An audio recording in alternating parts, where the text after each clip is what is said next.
Hey everybody out there, Mr. Outtashaperacer coming at you with just a quick video on what I like to use for a hydration pack. I have two different packs that I use, depends on the race. If I'm doing something like a 5K or a sprint or just some type of small couple mile race, I typically go with my first option that I'll show you here. If I'm going for something that is a longer race, something that is going to require more time out on the course, then I'm definitely going to bring my second option, which is a little bit larger of a bag. Allows me to carry a little bit more water as well as pockets for other things like fuel gels and other energy type of supplements and things like that. The first bag that I'm going to go over is one that I found on YouTube as well through another source. They're called the OCR Kings. Really good channel. I like to follow all their stuff to see what they're going to do race-wise. And that's where I first saw this pack. The first pack that I have here is the Dolfinpack. It is a neoprene material pack. Everything is Velcro. It's a pretty nice pack, very solid, very sturdy. I've worn it on multiple short races, holds up very well. Just a quick side note, if you are a bigger guy like myself, or maybe you're even bigger than me, know that there's not a whole lot of adjusting this pack. It's a pretty tight fitting pack. I have the Velcro strap set at the furthest or the largest settings I guess you could set them at so that it would fit around me. And it does snug pretty well, which is nice if you're running. There's not a whole lot of bouncing up and down. Definitely makes for an easier feel whenever you're trying to go above obstacles, under obstacles, through tubes, pipes, whatever. Definitely holds solid to your body. But if you aren't very fond of something being wrapped pretty tight around the top part of your body, then this may not be the pack for you. I do like it though because of that neoprene material. It does really conform to your back, even with the hydration pack in it. Another solid feature that I like are the grommets that are at the bottom. These little holes really help for that water, mud, whatever that goes through the top to funnel out the bottom. You know, if you carry certain types of bags out on the course, they can fill up with water and it's just extra dead weight that you're carrying for no apparent reason. So I definitely like the holes at the bottom of this, especially for some of those quicker races. It just allows you to keep moving. It doesn't hold a lot of extra water. It's a pretty nice pack. It does hold a 2-liter bladder. This one is currently filled right now. It could fill up a little bit more, but I don't like to put too much in it. It's a pretty nice bladder that it comes with. What I really like about it is the hose tip here. It's got a dust cap that goes over it, which is good for trying to keep a lot of that dirt, mud, and things out of the top of your mouthpiece. You don't want to end up, drinking mud when you're in the middle of a run, or even potentially sucking in some type of bacteria because the mouthpiece was soaked in water. So that cap really does help keep a lot of stuff away. And then it has also a little fastener here, a little on and off switch that keeps the water from coming out. I've had some hydration packs in the past that didn't have that. So if the hose was ever pointing down at any point, even though you're not drinking from it, it still tends to leak slowly, and I hated that. But with that little on and off switch, it really does help. When it's in the off position, no water comes through that whatsoever. It seals it completely. So definitely a nice touch with that it comes with. With that hydration bladder, you put it right on the inside of this one big pocket. That's all the bag has. Right inside, and then the hose fits right through this top grommet right here. Comes over the shoulder, and then you can hook it on however you'd like. It does come with these little stretchy tabs on the arm sleeves. The way it sits on me, because the bag is a little bit tighter and sitting a little bit higher on me, these kind of put the hose way up into my neck area. So I did take a tip that I did see, and I added that Velcro strap. These are like the cable Velcro straps ties that you can buy usually at like an electric store, even online. Walmart, I believe, even sells them. Or you can get like 20 of them for like $5. It's just a thin strip of Velcro. Has a male and female end on each end, so that way you can just attach it. So what I do is I loop that hose around me over the front one shoulder, and then I strap it down on my other shoulder, so that way the hose is always pointing up. That way it's kind of this U shape. So as you're running, it's not bouncing or flying around. I always know that it's sitting right up here. If I ever need it, I just unstrap the clip, and then I go ahead and drink from it. I can put it back if needed. For a shorter race, this isn't a bad pack to use, especially for just the 2-liter bladder that it comes with. My wife and I, when we are going on races, we just take the one bag. So when we take this bag, even between the both of us drinking it, we still usually have water at the end, and we drink a lot of water. But making sure you drink water at the water stations on the course is definitely going to help you as well if you're out there on the obstacle course as we are. But definitely good for anything, biking, hiking. I believe it was designed originally for like water type sports. At least that's what the commercial online advertised it at when I looked it up further. But really you can use it for anything because it's just a hydration pack. With that one big pocket, however, just know that you're not going to store a whole lot of extra. Once you put the bladder in and it is filled up, you're not going to get a whole lot in here. What we typically do is we typically take one cell phone with us, and then if there's anything absolutely necessary, like maybe our car keys, because we don't want to check our bags. So what we'll do is we'll take a Ziploc, throw one phone, one set of car keys into the top of the bag. It slides in pretty well. With that stretchy neoprene material, it does kind of stretch around that phone and car keys that are inside on top of the bladder. So that's not bad, but we can't really get a whole lot more than that. So definitely keep that in mind if you are going on a hike or something where you're going to be storing a lot of stuff. This is good for, shorter races, as I said, and that's pretty much what we use it for. Now, if we do go on a longer race, something that might be like a 8-mile race, a 9, 10, who knows how long it's going to be. For us especially, we drink a lot of water because we are not in shape. Our bodies require a little bit more to help us get through that race.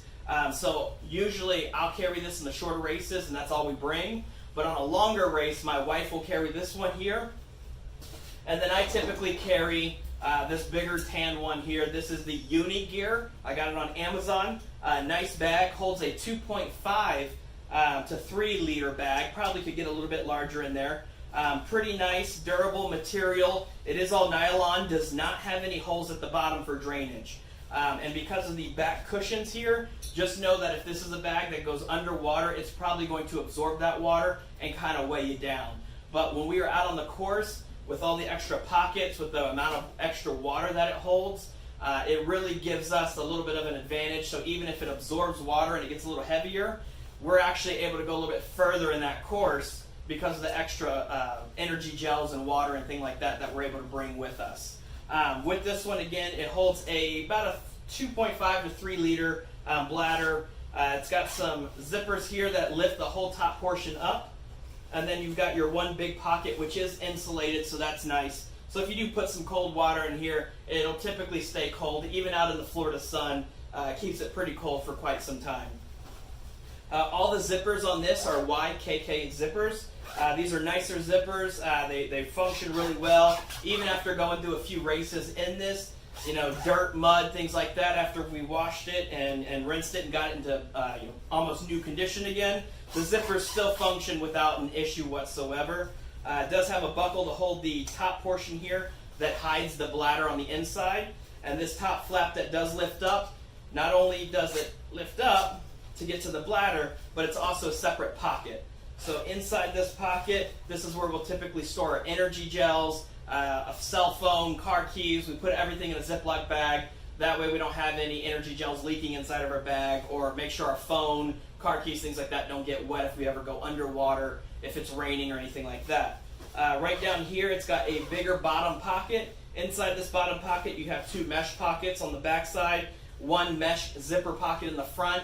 Definitely good pockets if you're trying to bring things like maybe you're going on a longer race that goes into the evening, so you might want to bring a headlamp if you got a pocket to store it. Maybe you need an inhaler or some type of medicine or something like that, you've got a pocket to store it. Sometimes in the front pocket here, the zip pocket, and another Ziploc bag, I will typically put some type of first aid kit, something small, nothing crazy. They have medics on the course, so I'm not worried about that. But I'll typically throw in just a few Band-Aids, a couple of just thin, regular-sized Band-Aids, and then a few of the big patch-type ones. Just in the event that you get cut out on the course, you can slap the Band-Aid on it and keep going. I use the waterproof Band-Aids, so that way I can finish out the race. And then if it needs further medical attention, I'll get help. But don't think that a Band-Aid is going to solve your problem. If you're out on the course and you get hurt, they do have medical staff that can come to you and get you off the course without you having to struggle. So definitely keep that in mind. But I do carry just a few Band-Aid type items in here.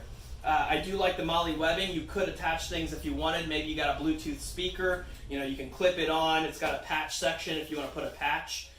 Some people like putting patches on. I haven't found a good one that I wanted to put on there yet, but I'll figure out something soon.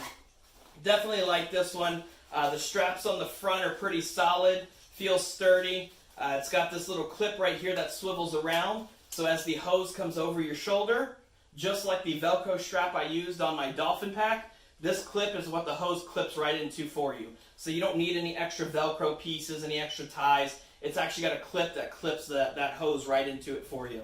And you can angle the hose clip direction any way you'd like, so that way that it's always pointing wherever you want it. It does have a strap over the top, just like the Dolfinpack. Does have a strap that comes across the chest, as well as one for the lower abdomen section. Get it untangled here. Alright, so this one is a little bit nicer, fits a little bit better. It's got this strap here across the front, and even has a safety whistle, so I guess if you're ever out on the course, hiking, running, whatever, and something happens, you do have a whistle. Out on the course, I did blow it one time just to see how loud it was. It was pretty loud, so just keep that in mind before you blow it inside your house. That's what she said. This one does sit a little bit higher, well, kind of lower on the back. Starts up a little bit higher, but goes a little bit lower. Fits a little bit more solid. When I'm out on the course, I actually strap it down pretty tight for as tight as I can get it. I don't mind the Dolfinpack being tight on my body, just like I don't mind this Unigear being tight on my body. It keeps it closer to you, so as you're running, there's less swaying in the back from this bag, as well as when you're climbing things or maybe crawling through something, it sits a lot tighter to your body. That to me is a lot better than something that's, flopping around. But know that any obstacle that you do on the course, you can always take your bag off, complete the obstacle, and then run right over to grab your bag. Or if you are with somebody, you can have them hold it while you do that obstacle. That's typically what we do, is if it's something that I really don't want to carry this on, maybe I'm attempting monkey bars or something along those lines, then I'll probably hand this off to somebody. The difference between us being willing to hand this off to a friend or leaving it right at the side of the obstacle is that we are not competing for time. We are not rushing. We are not trying to get as fast as we can get. We're just trying to complete the course. So if you're an elite wave and you're trying to get from start to finish as quickly as possible, then know that you probably won't be taking this off if you even brought a hydration pack. At these Spartan Supers and Beasts and Ultras, I've seen people run these races, no hydration. They just hit the water stations as they go. So for some of us, though, we do need that extra hydration. In those extra pockets, I do put energy gels. I put, different energy supplements, things that halfway through the race, you need a few extra calories. You need some energy to help you keep going. For me, look at me, obviously I need all the help I can get. So by carrying those extra energy items, the extra water, it's definitely a bonus for me. Again, some people don't need hydration packs. Some do. It's up to you. The Dolfinpack is a great starting bag. You can buy it on Amazon. It's just definitely a good bag to really get you going and get you started. Just remember that it will sit higher up on your back, and it's a little bit tighter, so just don't forget that. As for the Unigear, again, Amazon comes with the hydration bladder that goes inside as well. Definitely more of a full back from top to bottom, but you get more pockets, you get more water that you can put inside. It's more room. Just know that, again, it will absorb that water. So don't think it's going to be a light pack after it's absorbed a bunch of water and mud. It will, but you can always wash it at the end of the race. Again, we're not competing for time, so for us, it's not a big deal sometimes if it gets a little heavy, or by just bringing it, it's not a big deal for us because we're not competing for time. But those are the two hydration packs that I use. I looked at a lot of different hydration packs, from the Camelback to other name brands to brands that I've never even heard of before. And the two better reviews that I found were for these two here. Unigear for being an affordable, decent-sized pack with pockets. And then the Dolfinpack was really affordable as well. It was just made out of a neoprene material, so it's a little bit more expensive, which is why you don't get as many pockets, but it was because of the material. Definitely a good quality material on that. So definitely check both of those out. Make sure, bring hydration if you need it, especially if you're a beginner like we are. Even though we've been doing this for a little while, we still consider ourselves beginners. So just keep going out there, keep racing, bring water, bring electrolytes and hydration. That's another thing too. We put none, the electrolyte drink tablets, inside the bladder. We fill it with water the night before, lets the tablet dissolve, and we take that out on the course with us. If we have to refill our hydration bladders out on the course or at a spot in the beginning of the course, then we're definitely just going to fill with regular water. But we always put those none tablets in first, just to make sure we get those electrolytes. So that's pretty much all we have with the two hydration packs. If you have any questions, just let us know. Please like, subscribe, share if you want. Remember that no matter where your feet take you, that's where you need to be. Thank you. We'll catch you again. Bye.